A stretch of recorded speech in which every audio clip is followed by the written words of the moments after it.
نحمده ونصلي على رسوله الكريم أما بعد فأعوذ بالله من الشيطان الرجيم بسم الله الرحمن الرحيم خذ من أموالهم صدقة تطهرهم وتزكيهم بها وصل عليهم إن صلاتك سكن لهم الله سميع عليم وقال الله سبحانه وتعالى يمحق الله الربا ويربي الصدقات صدق الله العظيم رب اشرح لي صدري ويسر لي أمري واحلل عقدة من لساني يفقهوا قولي رب زدني علما اللهم صل على محمد وعلى آل محمد وبارك وسلم اللهم صل على محمد وعلى آل محمد وبارك وسلم اللهم صل على محمد وعلى آل محمد وبارك وسلم Bismillah ar-Rahman ar-Rahim. Just quickly a recap of what we discussed. First of all, we mentioned about on what sort of wealth zakat is necessary, the productive wealth and also the non-productive wealth. Then that includes the gold, silver, oil money, the business, merchandise, and there's few other ones that inshallah will be discussed later on. Then we also mentioned that what are the conditions on which the zakat becomes faraz. We mentioned about nisab, what it means by having a nisab. And then we mentioned about the rate of gold, the rate of silver and the mixed assets. And then we also mentioned how to calculate the nisab, the threshold. Then near the end we spoke about business, that on which wealth is zakat necessary and which wealth zakat is not necessary. And also the types of business that we have, the manufacturing business and retail business.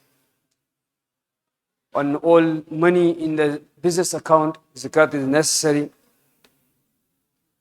On the finished items, according to the wholesale or retail price or percentage of both. On the raw material, on the cost price. Then we mentioned about the zakat. There is no zakat on the building, nothing on the machinery, no delivery vehicles. And one more point here is that if somebody does trade in cars, for example, the stock is his cars, and when he purchases or when he buys this car, the intention is to sell the cars. So now that car will become the stock. So that will be zakatable afterwards. So whatever the value of the cars are, then you take 2.5% from there. So this is a summary of what we discussed previously.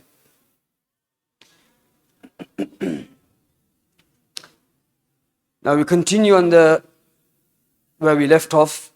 What can we deduct when we are calculating our zakat? Remember, the Quran is teaching us to write everything down. So when we give money or when we take money, the best practice is to write and make a note of it. It makes it easier for us to calculate, and also it makes it easier if a person was not to be in this world anymore and the family behind are looking at their inheritance. It makes it easier for them as well. So the best practice is to write everything down when we give the money or when we take money. So now in the deductibles, what can we deduct when we're calculating our zakat? Number one is any outstanding bills. Now this is the past. So for example, if a person has received his water bill this month and his zakat time has come for him to calculate. So the bill that he has received and he has not paid yet and the zakat date has come, so he can deduct that amount.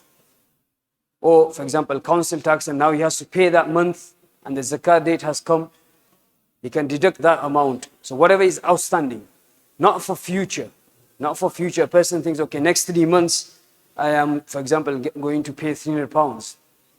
But the future bills, you can't deduct that. Whatever is outstanding, whatever is there on you, you can deduct that and you can take that amount out when you're calculating the zakat. Next one is immediately payable loans. Inshallah, we'll go more into detail about loans.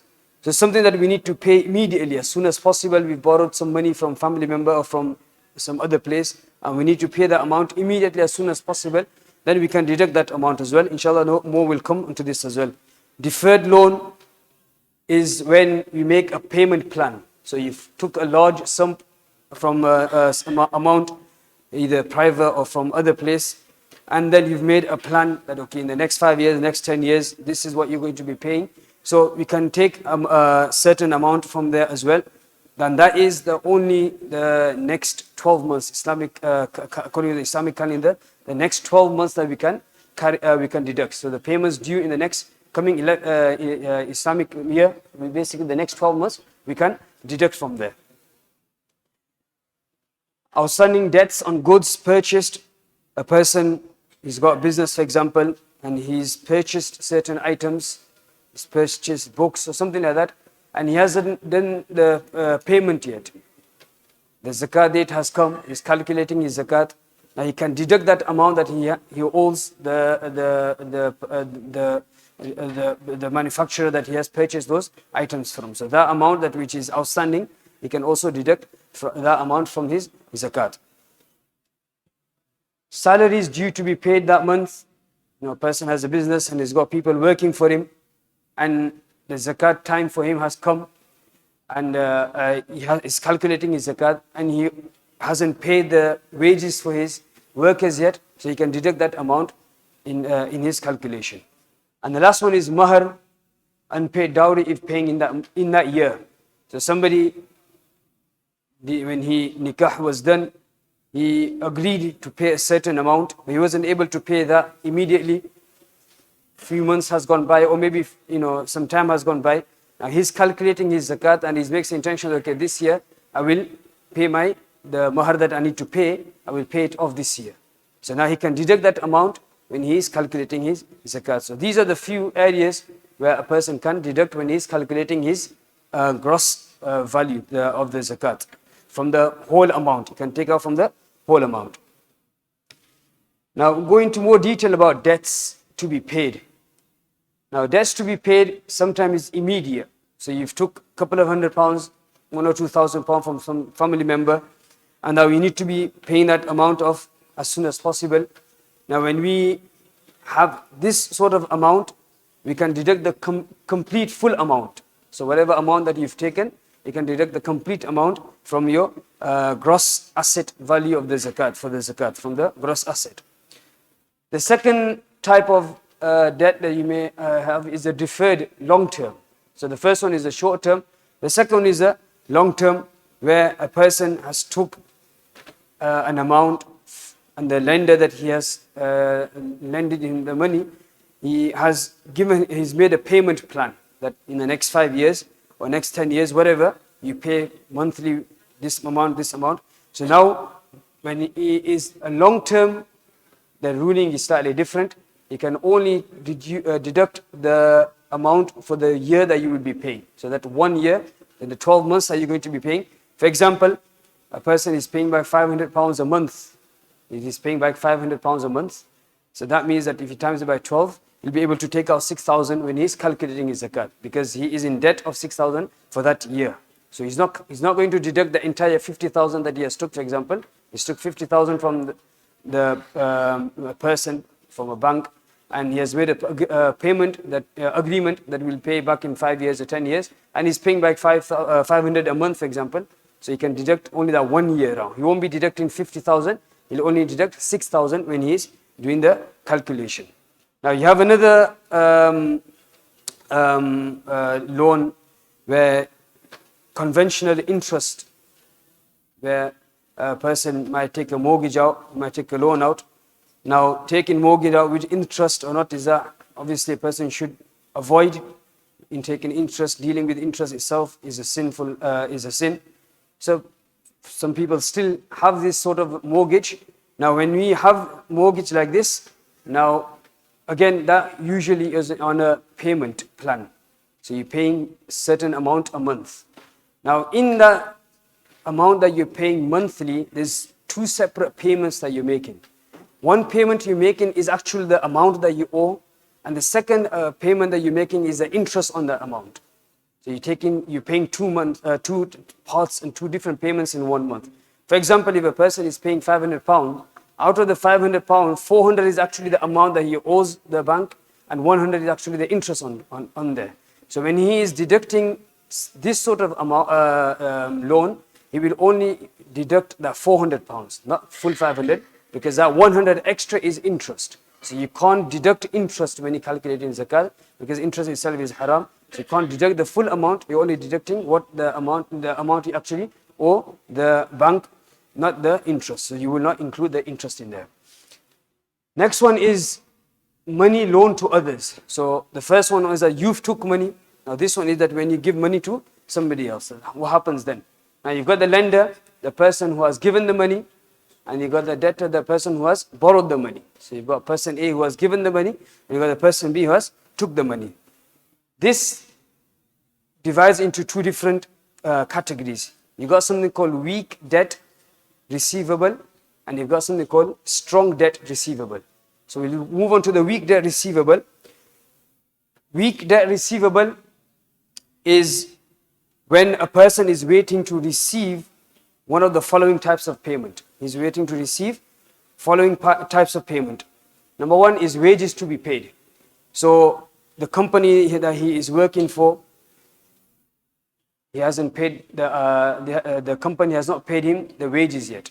So because he hasn't received this amount yet, he won't be paying any zakat on the amount. So if his zakat date has come, the wages has not come into his possession yet, he won't include that on that zakat date. Even though he knows that I will be receiving this amount, because it's not in his possession yet, he won't be paying any zakat on that amount. Number two, any rental income if you are a landlord. So a person has got a couple of houses, there's no zakat on the house itself, even though the house may be worth a couple of £100,000, but there's no zakat on the house itself when it's on rent. You're going to pay zakat on the amount that you receive as rent. So if a person is calculating his zakat and the tenant has not given him the rent for that month, he's still waiting for that amount to be received. When he's doing the calculation, he won't include that amount in his calculation, because that's something that he still hasn't received yet. Number three, if a woman has not received her mahar yet, so she hasn't received the mahar yet and she's calculating her zakat. Now remember, there's one thing here as well, that the husband and the wife, they should make clear what is hers and what is his. Because the zakat is an ibadat on individual. I can't pay zakat on anybody else's behalf, especially without permission. So between the husband and the wife, they should decide that what is hers and what is his. So then they are responsible for their zakat. Yes, with an agreement, with the permission, the husband might pay later on, but the responsibility should be on one. So here the woman has not received her any, she's not received her amount yet. So then she won't be paying any zakat on that mahar that she's still waiting for the husband to pay. If you're waiting for any inheritance, again, somebody has passed away in the family and the person is waiting for inheritance amount, then for that there's no payment, there's nothing to pay for that amount that you haven't received in your inheritance. I hope that makes a bit clear. That makes sense so far. Now the ruling of this is, as is mentioned, that you will not add this money to your asset. The zakat will not be payable on this unless you receive the amount on that day. So once you receive the amount, then you'll be including it in your account, in your amount. But if you have not received it, you won't be. And another point here as well, that there's no backdating as well. There's no backdating. So for example, 5 years later, the wife received the mahar. So even though it's 5 years late, she doesn't have to calculate for the 5 years before. Whenever she receives that, now she will start including in her zakat amount. So there's no backdating as well. There's no going back and paying 2.5 for the last 5 years. Example of a mahar again, she hasn't received until 10 years later, she received that mahar amount. There's nothing to pay back at all until when she receives that amount, and then she will include it in there. She will include it in her account, amount that she's going to calculate later on. Now this is about weak debt receivable. Weak debt receivable. The second one is the strong debt receivable. Strong debt receivable, this divides into two different categories. One is called good debt and the other one is called bad debt. Bad debt. Strong debt receivable is when is where you are waiting to receive the money from a loan you have given to somebody else. In the first one, you haven't actually given it to anybody else, but you're waiting for that amount. So the wages, you're waiting for it. Mahar, she's waiting for it. Rent, you're waiting for it. In a strong debt, you've actually given the money and you're waiting for it to be returned to yourself. So this is what the difference is between the weak debt and the strong debt. Strong debt, it divides into two, good debt and bad debt. Good debt is that when we know that the person that we're given the money to, he is aware of that money and he's also making intention of giving you that money back. So the lender knows that the money that I've given to the person B, he's acknowledged and he's aware of this amount that I've given him, and he also makes plans of giving it back as well. Muhammad, should be okay. What you should be fine. Tell Amar as well, should be okay. So both parties are aware of this amount. The lender and the person who took the money, he also is aware of it and he also makes plan. Now you add the value to of the loan to your assets. So you include that when you're calculating your zakat.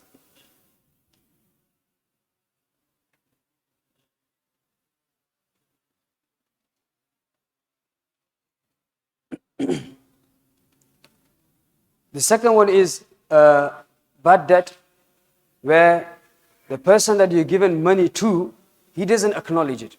He doesn't make any plan of giving you that money back. Sometimes it happens that you've given some amount to somebody and you trusted him. He's took that amount and he's disappeared, he's vanished. Or he doesn't even have any understanding of that paying back to you as well.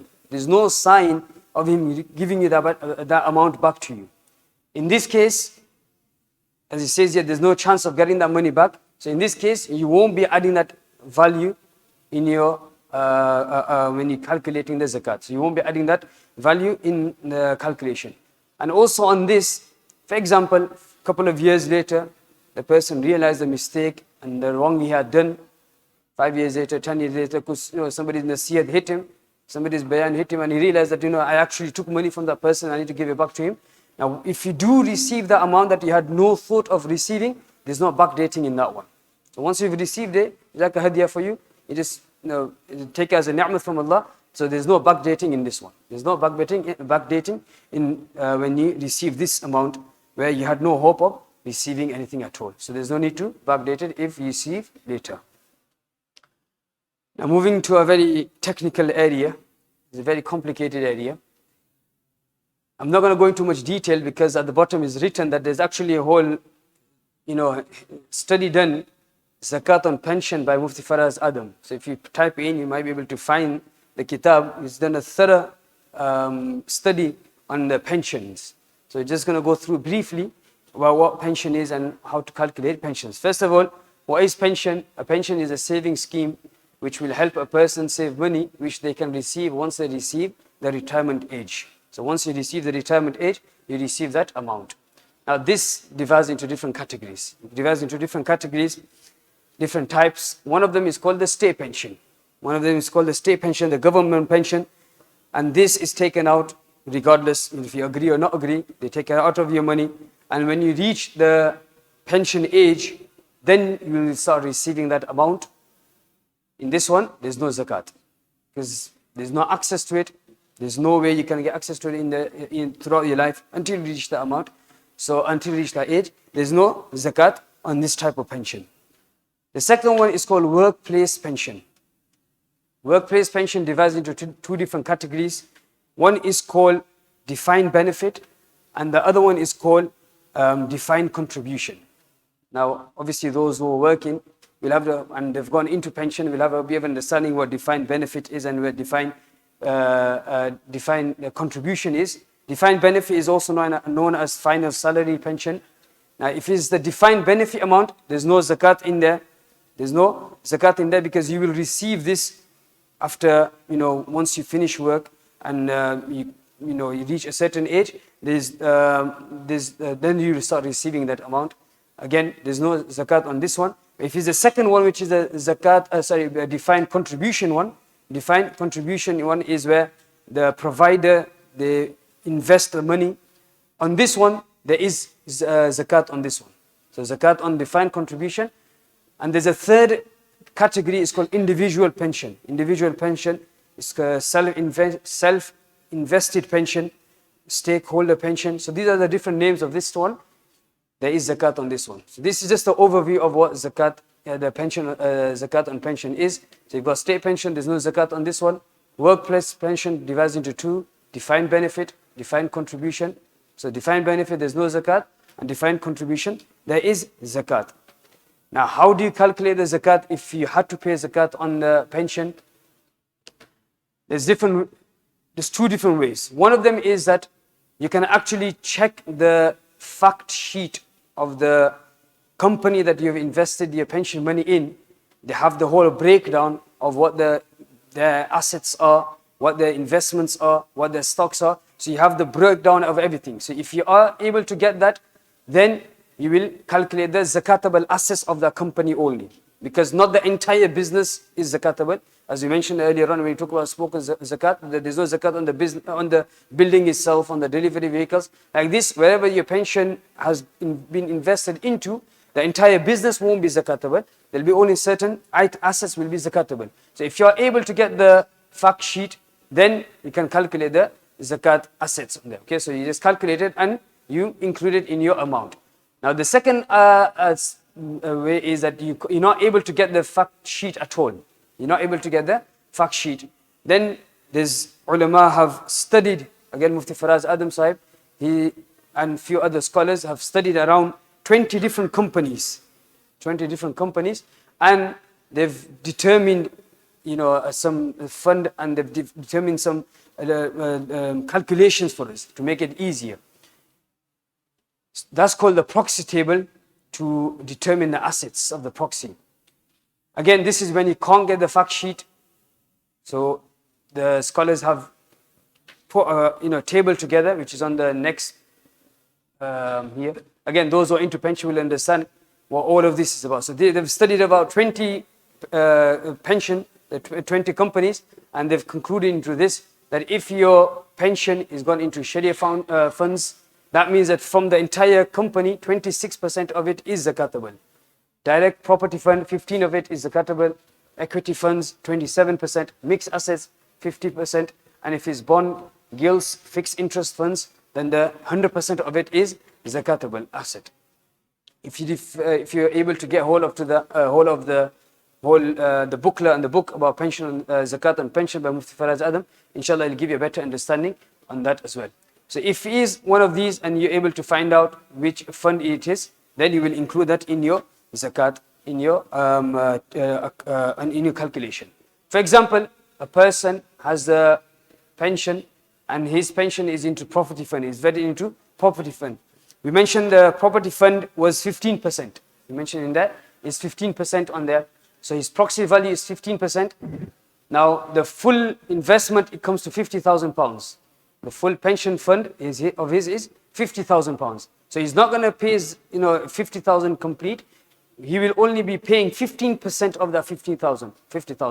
So the zakat which is liable is only 15% of the £50,000, because the company that invested in, only 15% of that company is zakatable. The rest of it is not zakatable. So there's no zakat on the remaining 85. Only 15% that he's paying zakat on. So 15% from 50,000 is again 2.5% from the 15% of 50,000 come to 7,500. 7,500. So he only paying zakat on 2.5% of 7,500. So which equals to £187 and 50 pence. Inshallah, more practice of this, inshallah, will make it easier for us to understand. There's one area left. I'm trying to quick finish of this area, inshallah, before the salah, is shares. It's similar to pension, which is shares. Shares, again, it divides into two different categories. You buy shares, and the purpose of you buying the share is to sell the share. It's to sell the share. So that's why you're buying the share. The second one is that you buy the share, where you want to keep the share, invest in it, and whatever profit you make, and etc. So that's a long-term investment in there. This one is that you're buying shares to sell the shares on. So if your intention is to buy the share, to sell the share immediately, then that's the second one where a person buys the share as an investment and to generate dividends and profit. So if it's the first type, the zakat is due on the entire share, including the profits, the dividends. So that's when the person buys the share to sell the share immediately. So whatever the cost of the share is, he will include that, and the dividends that he makes on that as well, he will include the entire amount in his zakat. The second one is that where a person buys the share just to invest in it. And he thinks that, I might sell it later on. That's another thing. He doesn't have the firm intention of selling it later on. In the first one, he's definite that he's going to sell it. In the second one, he's made an investment that, okay, I'm going to invest in it, and maybe the share might be worth a lot in the future, and maybe in the future I might sell this share. That's a maybe. That's not definite. So in this one, you're only going to include the dividends and the percentage of the zakatable assets, not the entire amount, only the percentage of the zakatable assets in the company. So in the first one, the entire amount is going to be zakatable. So you're going to be including the entire amount plus the dividends in your zakat calculation. But in the second one, where you buy to invest and to generate dividends, then at that time, you're going to give zakat on the dividends, obviously the profit that you've earned, and also only the zakatable assets of your company. Again, even in this, it could get complicated where a person doesn't have the complete understanding of the complete understanding of the company. He doesn't have the complete breakdown. If he does have it, then obviously he will know which are the zakatable assets, which are the deductibles. Now deductibles, we're going back to the section that we began with today. Even in the company, they might have deductibles as well. They may have the outstanding bills. They may have the wages to pay yet as well. So whatever they deduct, obviously we won't be including in there. So we will calculate the zakatable assets only for the company. Now if calculating the zakatable assets proves to be difficult because the fact sheet you're not able to get hold of, or the pension provider, the fact sheet that the company is not giving you the fact sheet is not as simple, or is very complicated, you don't know what to do, then again the ulama have given a proxy value that when you have such investment, then you can take 25%. So from your investment in a company, you say that okay, 25% of it is zakatable. According to Mufti Abdurrahman Mangera Sahibi, he says 40%. Mufti Faraz Adam saying 25%. So there's a difference of opinions here. So we'll just stick to what's written here. So we'll take 25%. So in the case where you're not able to get a complete breakdown of the company, then you will just take 25%, say that okay, 25% is zakatable, and you will include that in your calculation. Now these are certain other areas where people may invest their shares in private limited companies, startup known to have only cash assets. In these areas, the ruling is slightly different. You can't use a proxy value. In some of them, for example, where it's only cash assets, you're going to be using the entire amount because it's dealing with cash only. So with that, only the entire amount will be used in there. Just one example before we finish. A person has a share which is worth £10,000 in a company. The proxy value he will take is 25% of that. So 25% of 10,000 is 2,500. So he will only pay 2.5% of the 2,500, not the entire 10,000. He will only pay from the 2,500, which is £62.50. I think Salah will. The next one is that how to calculate the zakat. Now we've done all the theories, we've done all the rulings, we've covered different areas. Now this is the main part, that how do you now calculate the zakat. Inshallah we'll make a start on this. Let's see how far we can go. First of all, obviously a person will have the zakat date. Whatever the zakat date is, obviously you'll have an idea. For example, the zakat date is the 1st of Ramadan. We will make that as a zakat date. So what we will do is that we will look at our gross assets, calculate all the wealth that we have. All the wealth that we have from there, which includes money, it includes gold, includes silver, it also includes investments, it also includes business. So all of this, the area that we will look at before, when you're calculating our gross value, is all of these areas, because zakat is on these areas. Now money will be different types. A person will have his money in bank accounts, for example, £10,000, money in wallets, £100, money in the house, for example, £1,000, money as foreign currencies, £500. When he does the conversion, on that day it comes out to be £500.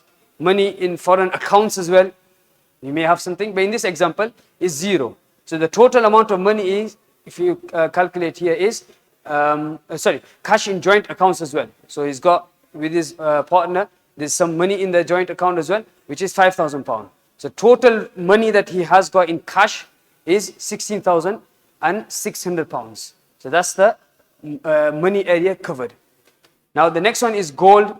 A person will weigh the gold in grams, and he's got 250 grams of gold. We mentioned that obviously if it's mixed assets, then we don't look at the 87.4. We will just calculate everything. So he has 250 grams, and each gram of gold is worth 40 pounds, for example. So that works out to be 10,000 pounds. The amount of gold he's got is coming to 10,000 pounds. Silver, he has got 1,000 grams of silver, and per gram is 40 pence, and that comes out to 400 pounds in silver. Investments, inshallah we'll stop here. There's only 2 minutes left for azan, so we'll have to continue tomorrow, and inshallah hopefully we'll finish up tomorrow. I hope whatever we've done so far, there's a lot of information to take. We ask Allah subhanahu wa ta'ala to make it easy for us. Subhanallah bihamdi. Subhanakallahumma bihamdik. Nashhadu an la ilaha illa anta nastaghfiruka wa natubu ilayk. Subhana rabbika rabbil izzati ma yasifun wa salamun ala al-mursalin.